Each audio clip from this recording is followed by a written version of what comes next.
So the story begins with a whisper. Not of love, not of hope, but of betrayal, whispered over the roar of a helicopter, just moments before hands once trusted shoved her into the frozen sky.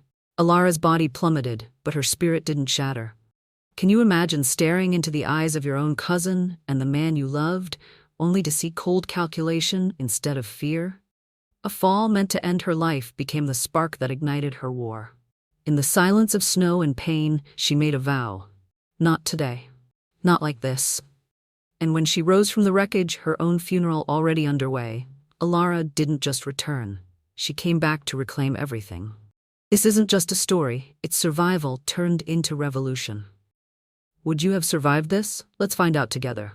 Hi, I'm Elara. My cousin once clung to my hand, begging me never to leave her years later. She pushed me out of a helicopter, whispering, "You've always been in the way." My partner, he just stood there, arms crossed, letting me fall, so they could cash in on $5 million in my business.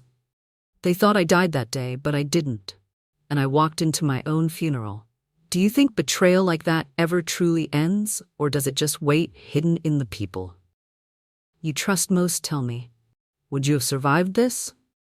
Let me know where you're listening from, because this story isn't over yet. The cold in Banff that morning felt like it was trying to promise me something, like it was whispering that maybe today could be different. I stood near the helicopter, watching the snowflakes melt on my jacket, my breath clouding in the thin mountain air. As I tried to believe this trip was a fresh start, not another patch on a marriage. Already fraying at the seams, Aiden's hands were steady as he fastened the harness around my waist. His smile was the same one he used when clients walked into our design office. Warm, polished, practiced, happy anniversary, he said, pressing a quick kiss on my cheek. I tried to catch the warmth, let it soak in, but the wind was too sharp. Elara was there too, her perfume strong enough to drown out the pine in the air. As she hugged me tightly, "You deserve this day." Elara, she whispered, her words warm, her eyes shifting away too quickly as she stepped back. Her hair was perfect, her lipstick a deep red that made her teeth look impossibly white when she smiled for the camera she was already holding up. The blades began to turn, chopping the air, pulling at the curls I hadn't bothered to tame that morning. I climbed in, settled into the seat, and glanced back at me and Aiden as they slid in beside me. Their knees brushing, their smiles aimed everywhere, but at me the pilot gave a thumbs up, and with a shudder, we lifted off. There's something about seeing the world from above that always made me believe in possibilities. The trees below were dusted in white, the rivers like threads of silver weaving through them. I wanted to believe this was a step toward something better. Rowan's hand brushed mine on the seat, and for a second I felt like maybe, just maybe, we could fix what was broken.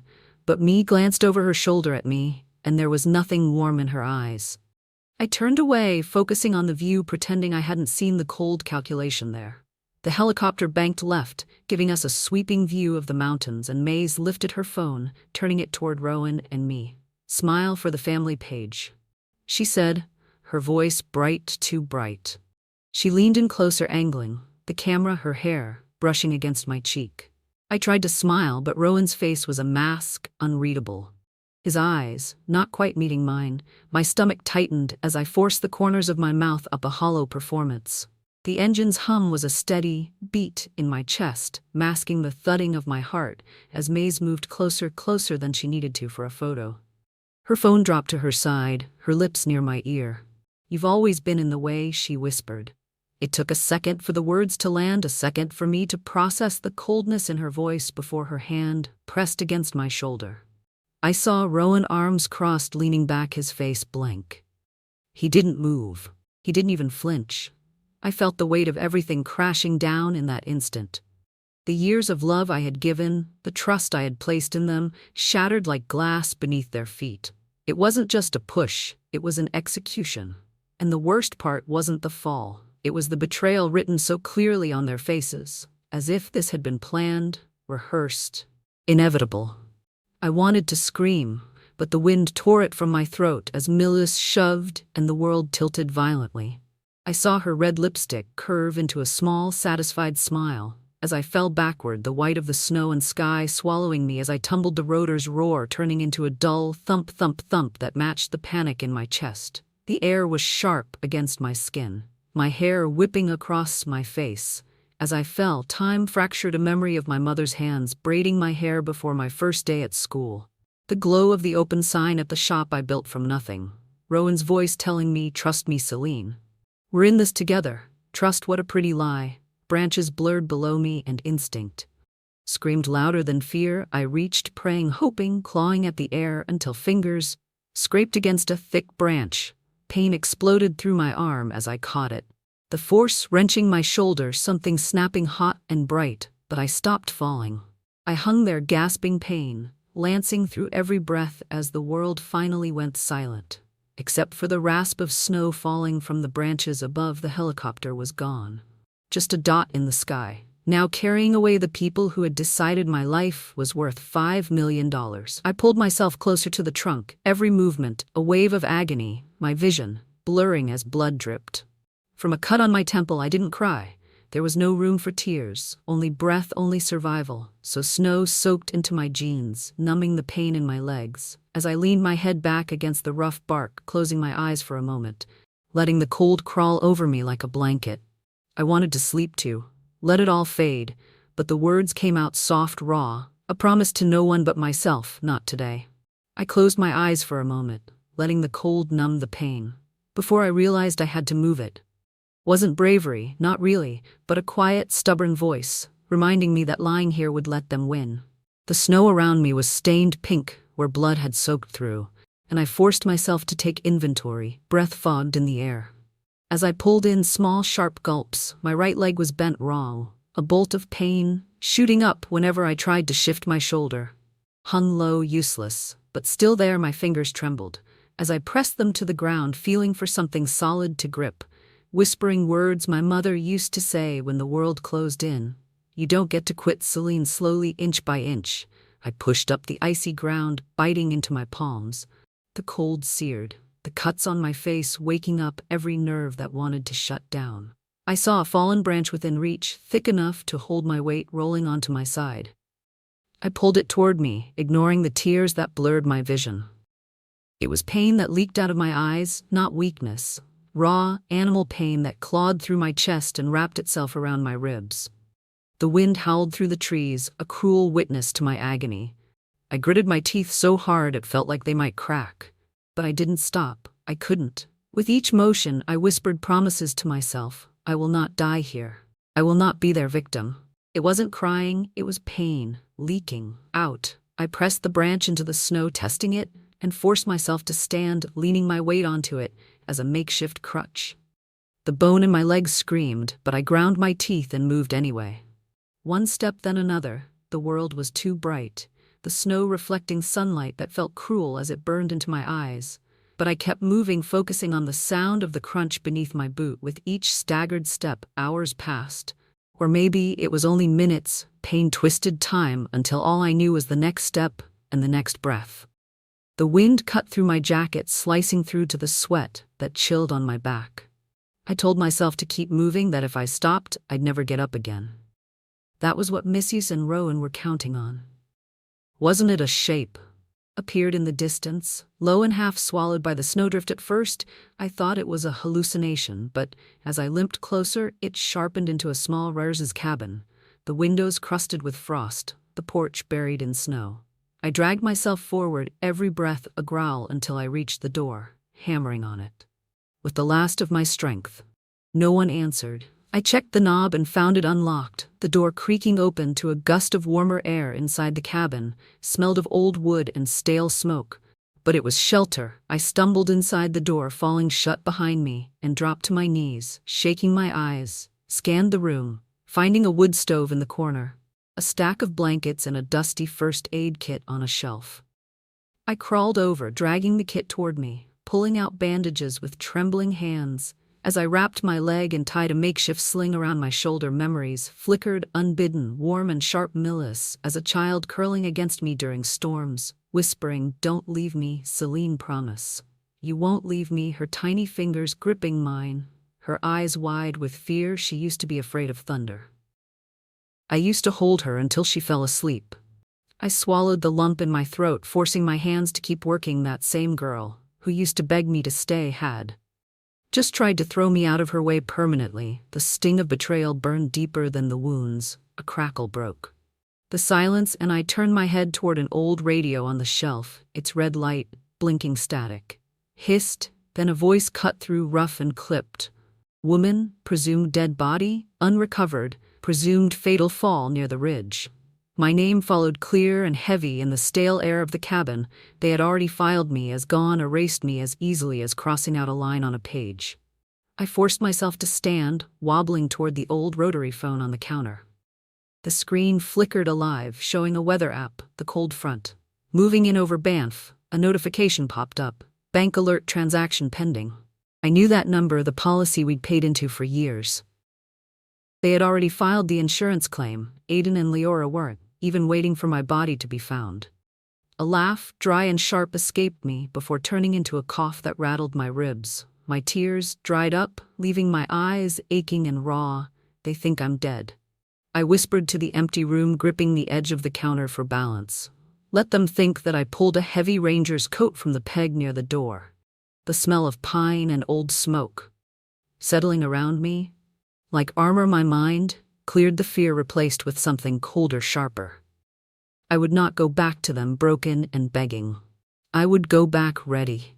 Nova's voice came to me then, clear as if she stood beside me.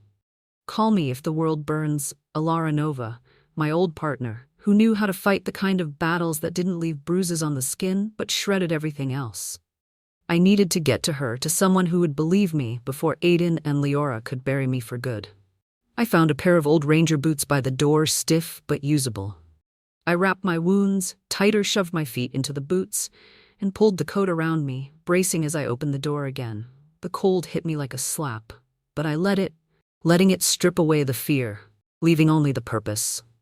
The cold bit into my cheeks as I stepped out, the snow crunching under the old ranger boots, the wind scraping past like it had something to prove. I kept one hand on the makeshift crutch, the other pressing against my ribs, where each breath felt like it was pulling me apart, but I moved step by step because stopping wasn't an option. I could almost hear my mother's voice, the way she used to say it when life was heavy. You can't quit, Celine. I didn't know how many hours passed as I limped down the slope, the sky turning from steel gray to the bruised purple of early dawn. The cold wasn't as sharp. Now, more like a constant ache. That reminded me I was still alive despite everything they had done to make sure I wasn't. Every slip on the ice sent lightning through my leg, but I gritted my teeth and forced my weight back onto the branch, muttering promises under my breath that I would make them pay. The trees thinned, and ahead I saw the glow of a sign buzzing above a small diner on the outskirts of town. My body screamed to collapse, to curl up in the snow, but I kept going, dragging myself across the parking lot until I pushed through the door. The warmth hit me like a slap, sudden and jarring. My knees threatened to buckle, not just from exhaustion but from the flood of sensations crashing through me. Light, heat, the smell of coffee, frying oil, laughter, all painfully normal, painfully alive. I was a ghost stepping back into the world of the living. The bell chimed and heads turned. A hush fell over the room as people took in the sight of me, hair matted with frozen blood, clothes torn, face raw from wind and tears. A teenage waitress took a cautious step forward, her eyes wide. Ma'am? Do you need help? I didn't answer. I just moved past her, collapsing into a corner booth, the vinyl seat cold against my back. My breath came in short, ragged bursts as I scanned the room, looking for something, anything to anchor myself. My eyes landed on the payphone near the bathrooms, its metal surface scratched and dented from years of use. It was the kind of place where people didn't ask questions if you needed to use it. I reached into the pocket of the ranger coat and pulled out a few coins I'd found. Forcing my trembling fingers to slot them in the dial tone was a lifeline. I punched in the number from memory, leaning my forehead against the wall as it rang. Vera. My voice was a rasp when she answered. It's me. There was a pause, a sharp intake of breath. Celine. Jesus. They said you were. I know what they said. Listen to me. I need help, quiet help. I'm on my way. Her voice was steady, like it always had been, and for a moment I could breathe again. I hung up and turned just as the TV mounted in the corner changed to a local news segment. The words at the bottom of the screen made my stomach twist. Local, CO, Celine Thorne missing, presumed dead in helicopter tragedy. I watched frozen as footage rolled of Aiden standing at a podium, Elara beside him, her face buried in his shoulder, as he wrapped an arm around her. They looked like grieving family, like victims of some cruel accident. Not the executioners. They truly were.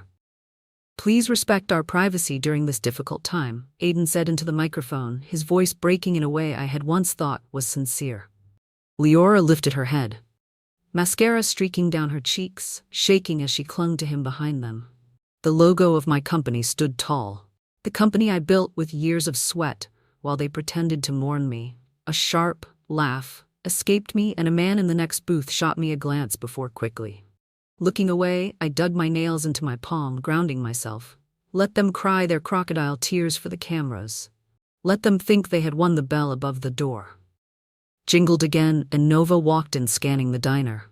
Until her eyes found me, she crossed the room quickly, her coat still dusted with snow, and slid into the booth across from me. "God, Elara," she reached out, but I pulled back, not ready for comfort. "Yet I need to see the accounts," I said. She nodded, pulling out her laptop and connecting to the diner's Wi-Fi with practiced ease. We worked in silence, the low hum of conversation around us, a distant background to the sound of the keys clicking as she accessed the company's emergency funds page. "They moved everything," she whispered, turning the screen toward me. "Transferred under your signature. A note left behind saying, in case of disappearance, funds will secure company continuity." My chest tightened, but not from pain, from the realization of how thoroughly they had planned this. They weren't just stealing my life. They were making it look like I had given it to them. Willingly. Nova hesitated. "There's more. They've started rumors, Elara. The media is hinting that you were unstable before the accident. They're framing you as paranoid, saying you talked about people being out to get you. They're setting the stage." I leaned back, letting the reality sink in, letting the betrayal burn until it became fuel. They want the world to believe I was unwell, that I ran off. Maybe even ended it myself. Nova closed the laptop, her eyes hard. "What do you want to do?" I clenched my fists until my knuckles went white. "They think they've won." I met Nova's gaze, steady and unflinching. "We're going to take everything back. And if they want a funeral, I'll give them one. They'll never forget." I stood outside the funeral home, Nova's black dress clinging to my skin, the cold air brushing over my bare arms.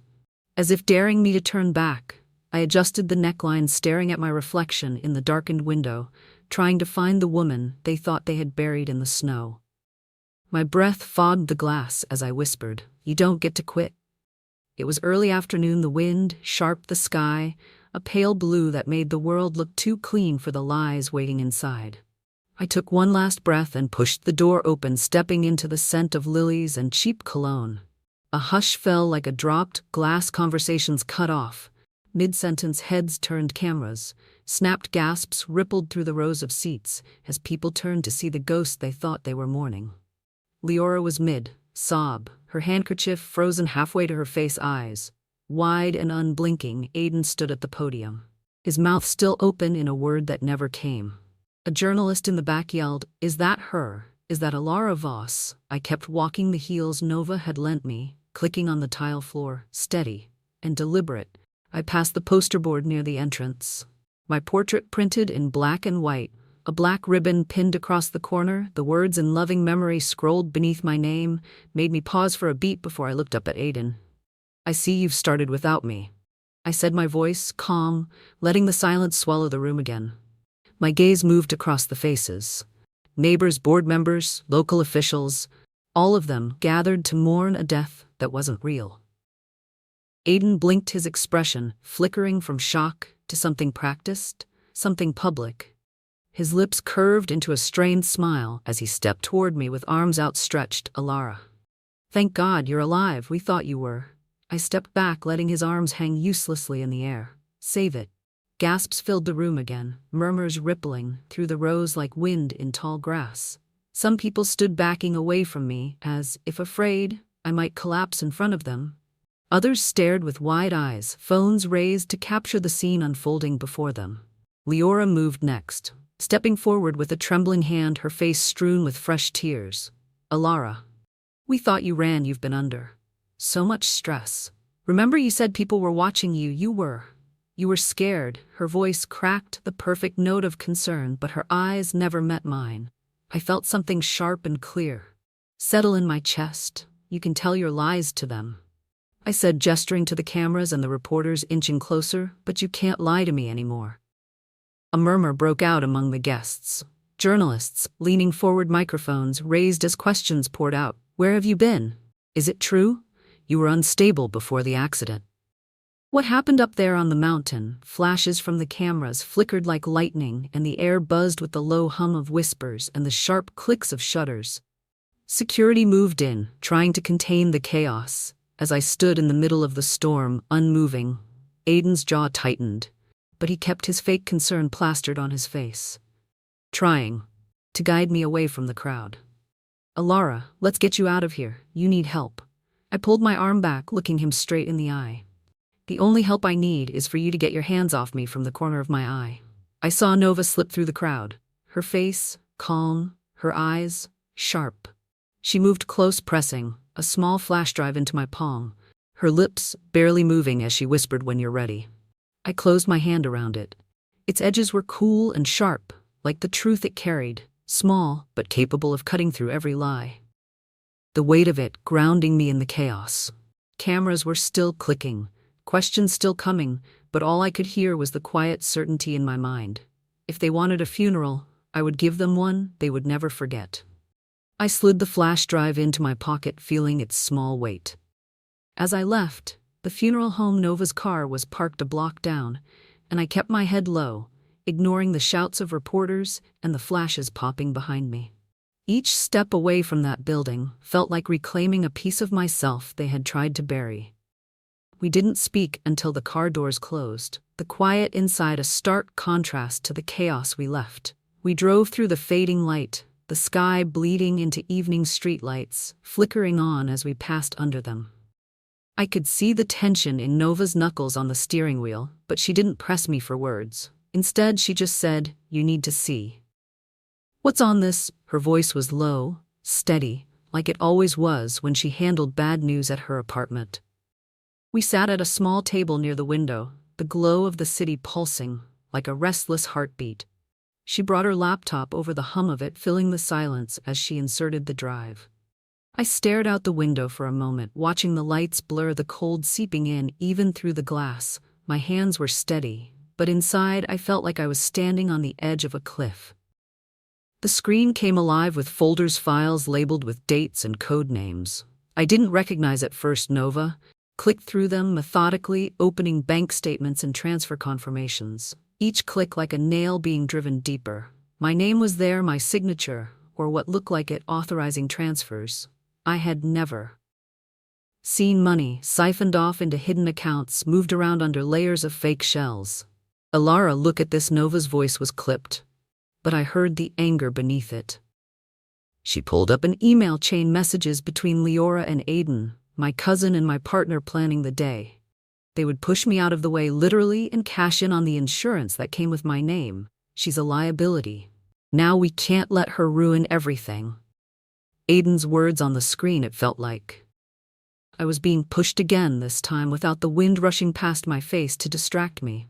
My breath caught, my hands trembled, but my face stayed cold. I read it twice, then a third time, letting the betrayal burn itself into my memory. They planned this, all of it. My voice was quiet, but the edges were sharp enough to cut through the room. Nova didn't respond, just reached for her phone, dialing her lawyer friend. "We can freeze your shared accounts," she said after hanging up. "Start the process to take back control of the company before they drain everything." The next morning, the three of us sat in a cramped office at a law firm downtown, the air stale with recycled heat and tension papers. Rustled, the lawyer's hands moving quickly as he pulled up records, checking balances, verifying signatures. His eyes darted between me and Nova, his lips pressing into a thin line.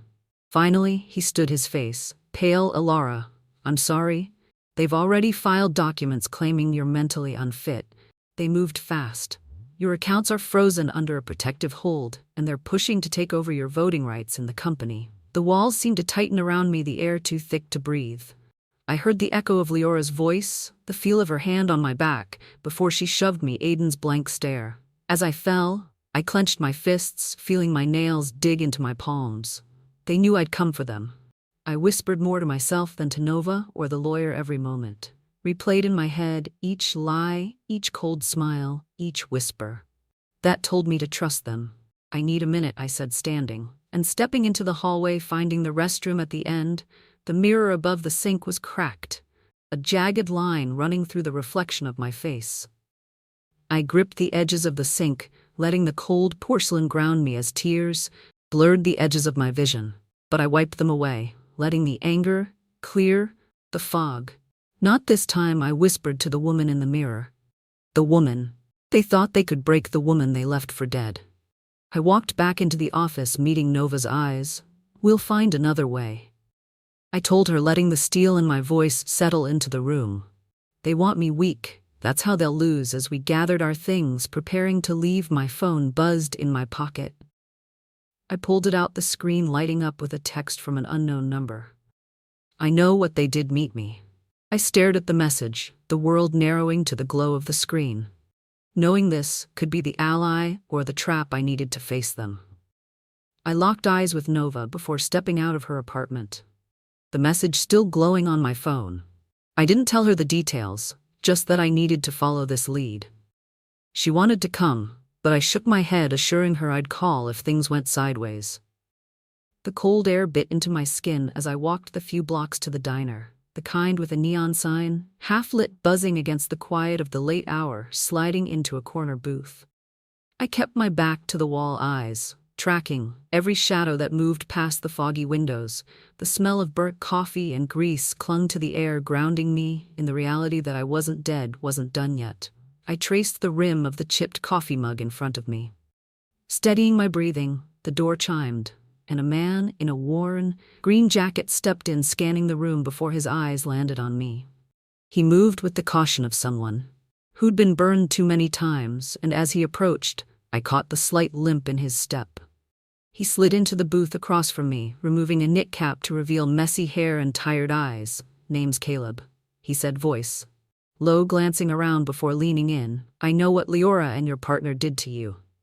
I didn't blink. How he exhaled, rubbing a hand over his jaw. I used to work for Leora. Hell, I was stupid enough to think I loved her. She used me, tossed me when she didn't need me anymore. But before she did, I kept copies of things that would burn her to the ground if they ever saw daylight. I studied him, searching for the lie. Why now? Why me? His eyes dropped to the table, fingers picking at a crack in the formica. Because I've seen how she destroys people and walks away smiling. I thought I could ignore it, live with it, but when I saw your face on the news, when I heard what they said about you, I couldn't anymore. I didn't trust him, but I believed him, or maybe I just wanted to believe him, because I needed something, anything, to turn the tide.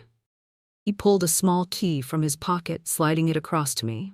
There's a storage unit, 2 blocks from here. Everything's in there, fake medical files, insurance forms, even emails between her and your partner about how they'd handle you. The word handle made me grip the key harder than I meant to. I slipped it into my pocket, eyes still locked on his. Why help me, Caleb? You know what she's capable of. He let out a hollow laugh. Yeah, I do. But maybe I'm done being a coward. His eyes dropped, shame flickering behind them like a storm trying to pass. For a moment, I saw the weight he carried. The regret, the years of complicity, the moment when guilt finally outgrew fear.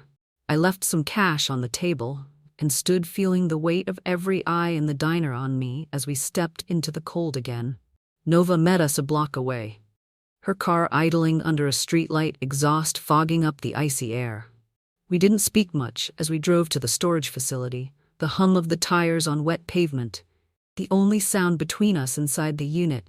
The fluorescent lights flickered as I turned the key, pulling the metal door open with the screech boxes, neatly stacked, labeled, with dates and names that made bile rise in my throat.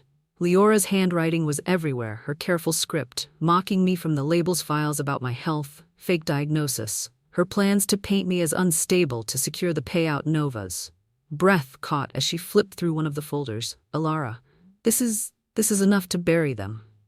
I didn't get to answer. My phone buzzed, the screen lighting up with a video call request. It was her. I hit accept, holding the phone at arm's length as Leora's face filled the screen, calm and composed in a way that made my skin crawl. Well, look at you, she purred, tilting her head, digging around where you shouldn't be. You know where I am? I asked, my voice steady, even as my pulse thundered. She smirked, her eyes cold and unblinking. Of course, I do. You think you've won something, Elara. You think you're clever. You've always been so fragile. It's adorable that you think you can fight me. You tried to kill me. Her smile didn't falter. Careful what you say. I still have friends in high places, and if you even think about going public with any of that, she nodded toward the boxes behind me, I will make sure the world sees every dirty little secret you've tried to keep hidden. Do you really think they'd side with you once they know everything? The call ended before I could answer, leaving me staring at my reflection in the black screen. The cold of the unit seeped into my bones as the fear settled in, curling around my ribs like ice water, feeding doubt into every corner I had just reclaimed. But I forced myself to breathe, to think back in the car. I felt the weight of it all pressing down, crushing me, as I stared out the windshield into the darkness. Leora's voice echoed in my head. The memory of her pushing me, the air rushing past me, the cold, the betrayal. She's still controlling everything. I whispered, my hands shaking as I pressed them to my eyes. Nova reached over, gripping my hand firmly. She's scared, Elara. That's why she's lashing out. She knows you're alive, and she knows you're coming for her. I let out a shaky breath, wiping the tears from my cheeks, letting the anger burn away. The fear. I turned to Nova, my voice calm. Then let her be scared. It's my turn. Now we drove back to Nova's, the boxes locked in the trunk. The silence between us no longer heavy but charged, alive with purpose as we parked. I glanced back at the storage unit, key in my hand, then at Nova. I need to open that locker again, I said, voice quiet, but certain. There's one file in there that will either free me or destroy everything I have left. I stepped out of Nova's car, gripping the folder against my chest. The cold Denver air slicing across my face, like a reminder that I was still alive, still fighting. Snow crunched under my boots.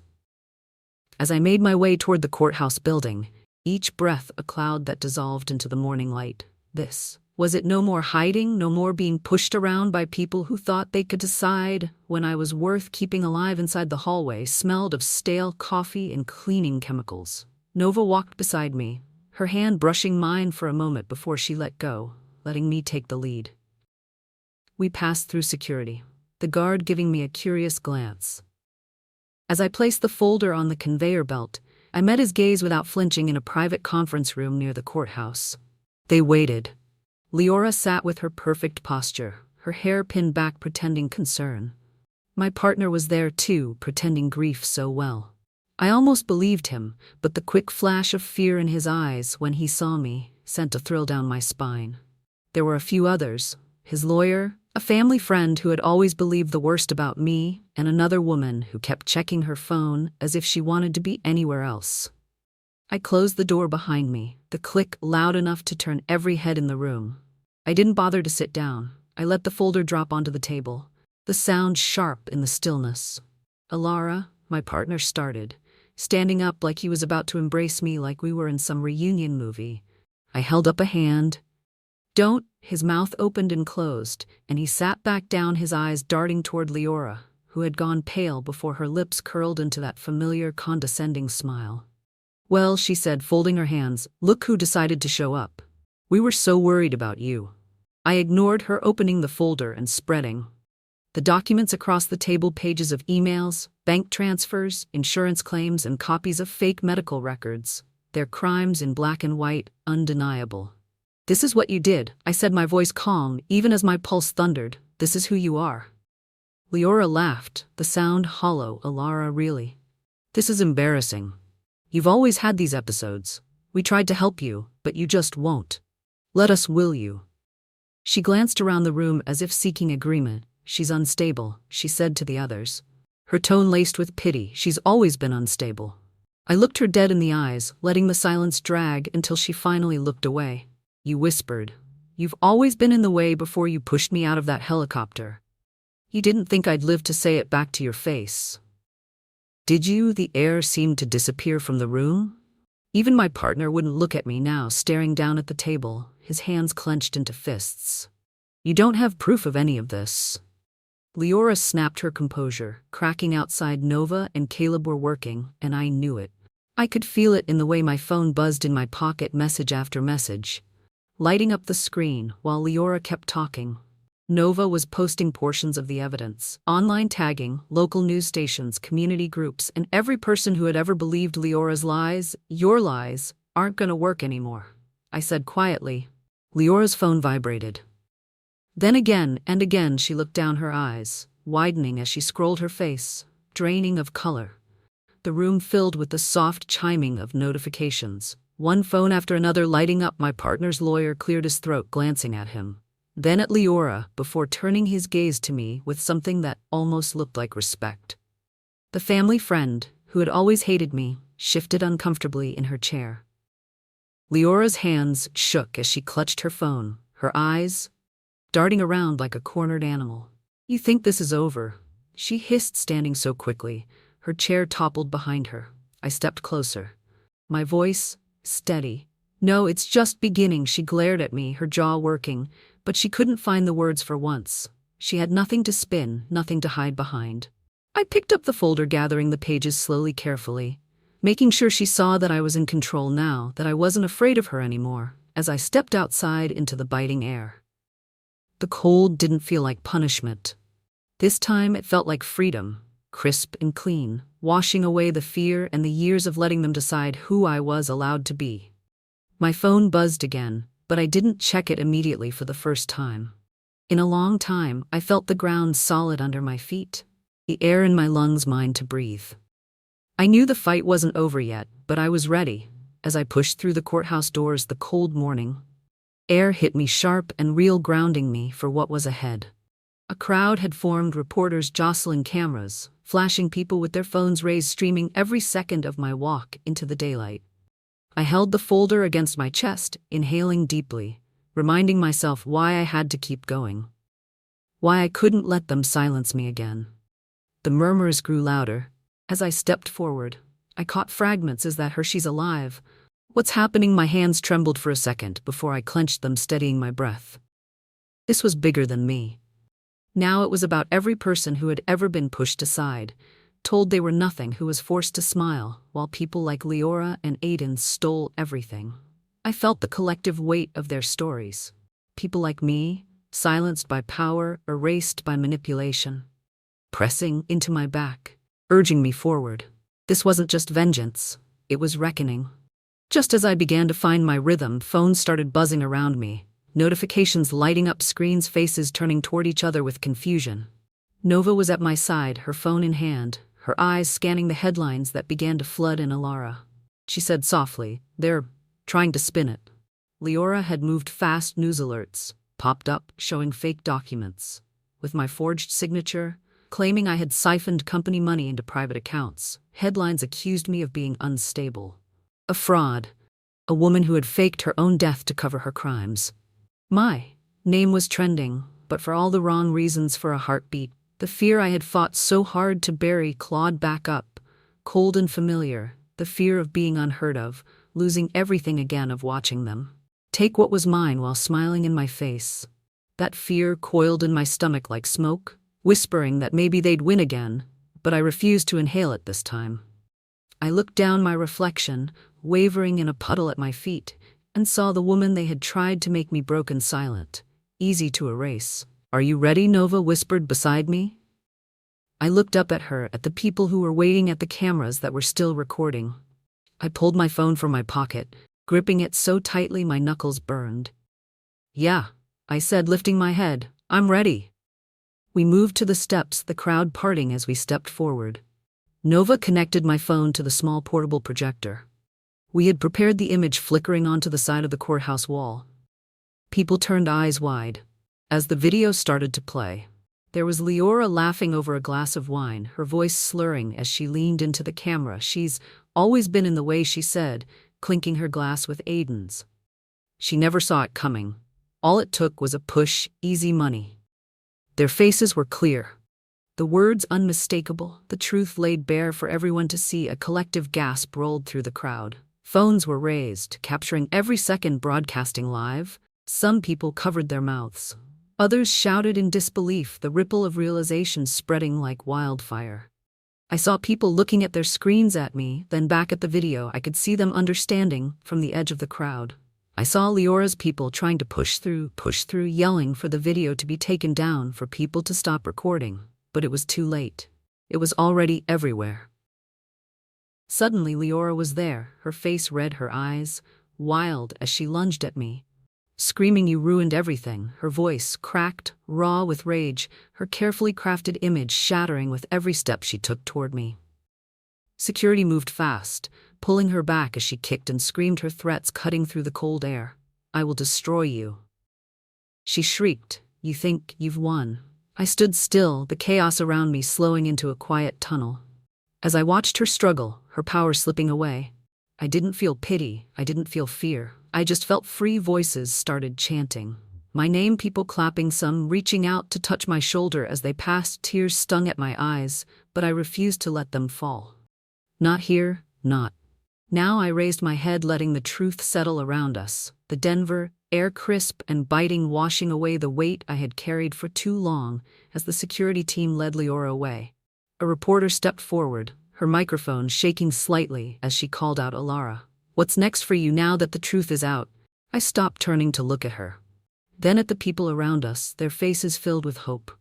Curiosity, disbelief, a small, tired smile pulled at my lips. Now I said, my voice steady, clear, carrying over the crowd. I lived for the first time in what felt like a lifetime. I opened my eyes to quiet the city. Skyline blinked back at me through the window, the early light of Denver washing the buildings in a soft, forgiving glow. I sat up slowly, the sheets pulling warm air with them, and wrapped my hands around the coffee Nova had left on the nightstand before heading into her early meeting. The steam curled up toward my face as I breathed in, letting it fill the places inside me that had felt empty for too long. I let my mind drift, the quiet punctuated by the hum of the heater. I remembered the day Leora first held my hand. We were just girls standing at the edge of our parents' divorce. Leora, clutching a paper crane I had folded for her, whispering, "Don't leave me." That memory hurt in a way. Nothing else could, because she had left me first, again and again, until the final betrayal that nearly took my life. The pain wasn't just from betrayal. It was the echo of family turned stranger, of love. Weaponized. I set the coffee down and picked up my phone, scrolling through the flood of messages. Some were hateful, calling me a liar, saying I deserved everything that had happened. Others were from strangers who shared their own stories of betrayal, of getting back up when the world wanted them to stay down. Their words clung to me, raw, vulnerable, fierce, like pieces of a mirror, reflecting back the strength I hadn't realized I was giving others just by surviving. I deleted the threats, blocked the numbers, and set the phone aside. My hand found the folder with the final papers Nova had prepared.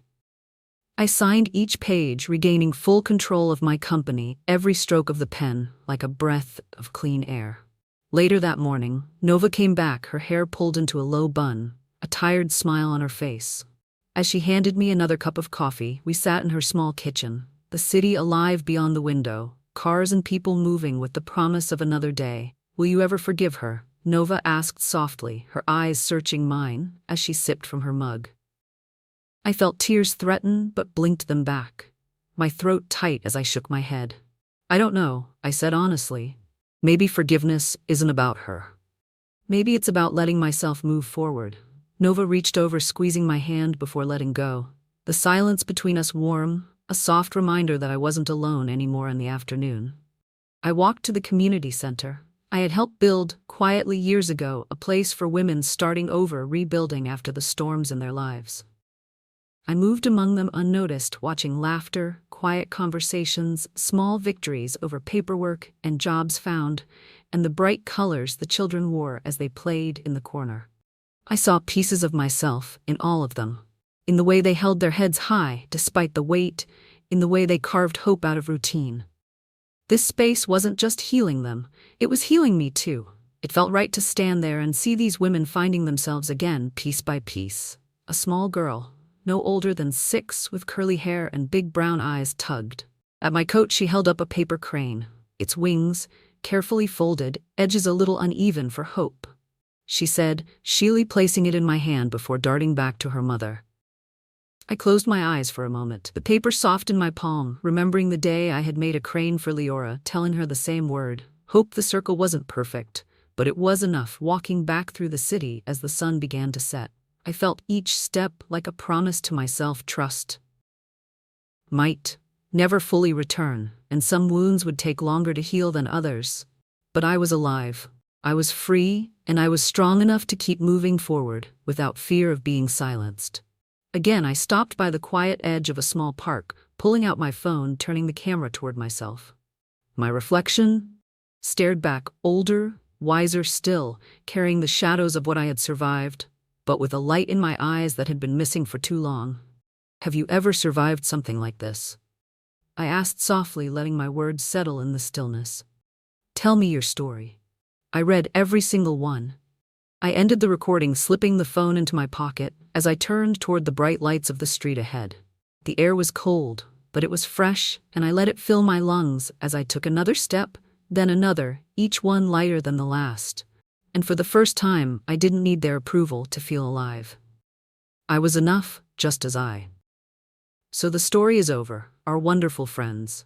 Are you still here at this hour? If you're really here with me now, it must mean something deep has touched your heart too. This isn't just a story about betrayal. It's a reminder of what it means to lose everything and still rise. Elara's journey showed us that survival isn't just about breathing. It's about reclaiming your voice when the world tries to erase it. It's about walking back into the spaces that tried to bury you and saying, I'm still here. And most importantly, it's about healing, not in spite of the wounds, but because of them. We often think strength looks like perfection. But strength is also found in trembling hands that still sign the papers, in broken voices that still say, tell me your story.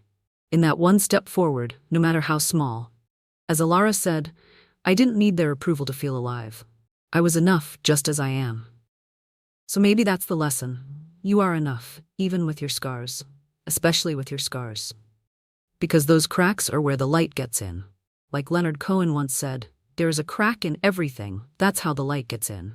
If this story resonated with you in any way, if you've ever faced betrayal or had to rebuild from nothing or are still searching for your own light, then I'm so glad you stayed. You're not alone. Healing is messy, but it's beautiful too. So please, if you felt something, like, share, and subscribe. Let's keep telling stories that matter, that heal, that remind us all. Survival is not the end, it's the beginning. Tell me your story, and let's keep walking, one step, then another, together.